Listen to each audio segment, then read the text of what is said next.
Halo Sobat Mata Militer Ngapak, kabar gembira datang dari Prancis.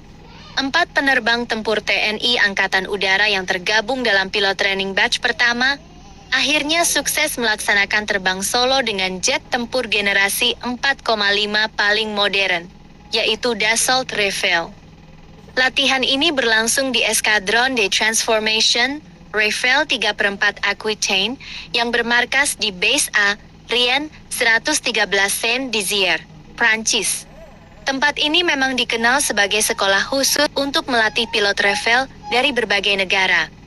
4 penerbang TNI-AU yang berhasil menjalani misi solo flight ini adalah Letkol PNB Binggi Nobel, Mayor PNB Eri Nasrul Mahlidar, Mayor PNB Ari Prasetyo, Mayor PNB Yusuf Atmaraga.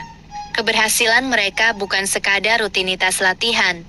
Ini adalah bukti bahwa pilot Indonesia memiliki kecerdasan, adaptasi cepat, dan mental baja untuk menguasai teknologi tempur modern dalam waktu relatif singkat. Perbandingan dengan India. Kalau kita bandingkan dengan pengalaman India, negara tersebut memang lebih dulu membeli Rafale dari Prancis. Namun proses pelatihan pilot India bisa dibilang lebih panjang dan berjenjang. Pilot India perlu waktu berbulan-bulan bahkan lebih dari setahun untuk benar-benar bisa terbang solo dengan Rafale. Karena ada tahapan ketat yang harus dilewati, mulai dari simulasi, teori, hingga jam terbang di trainer jet sebelum diizinkan masuk ke kokpit Rafale. Sementara itu, pilot Indonesia di batch pertama ini menunjukkan hasil yang jauh lebih cepat. Dengan bekal pengalaman mengoperasikan berbagai jet tempur seperti F-16, Sukhoi, hingga T-50I Golden Eagle, mereka mampu menyesuaikan diri dengan sistem Rafale yang serba digital dan sangat canggih dalam waktu singkat. Hal ini membuat Indonesia terlihat menonjol. Bayangkan, di saat India membutuhkan waktu lebih panjang, Indonesia bisa menunjukkan kualitas pilotnya yang smart, cekatan, dan disiplin tinggi. Makna strategis batch pertama. Batch pertama ini adalah tonggak penting. Karena dari sinilah akan lahir instruktur-instruktur Indonesia yang nantinya melatih batch berikutnya. Mengingat Indonesia sudah memesan 42 unit Rafale, maka dibutuhkan puluhan pilot tempur tambahan untuk mengisi skuadron baru. Jadi, keberhasilan 4 penerbang ini adalah langkah awal menuju transformasi besar di tubuh TNI-AU.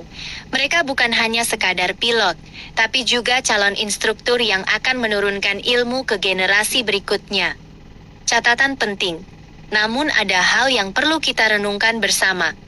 Indonesia memang terbukti mampu mencetak pilot-pilot cerdas yang cepat beradaptasi dengan teknologi tinggi.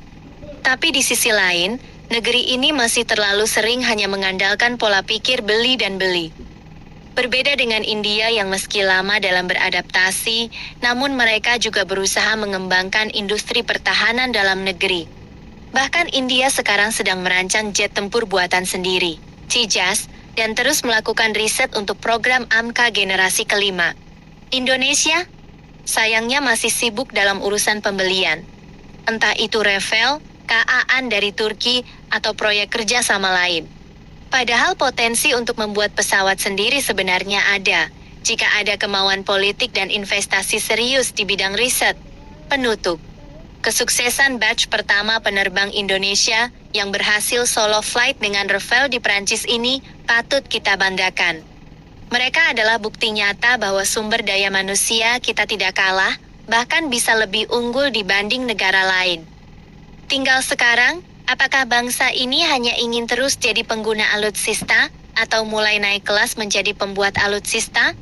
Karena pilot hebat tanpa industri pertahanan mandiri hanya akan membuat kita terus bergantung pada pihak luar. Jadi, bagaimana menurut Sobat Mata Militer Ngapak? Apakah Indonesia harus segera serius riset dan membuat jet tempur sendiri, atau cukup puas hanya jadi pembeli?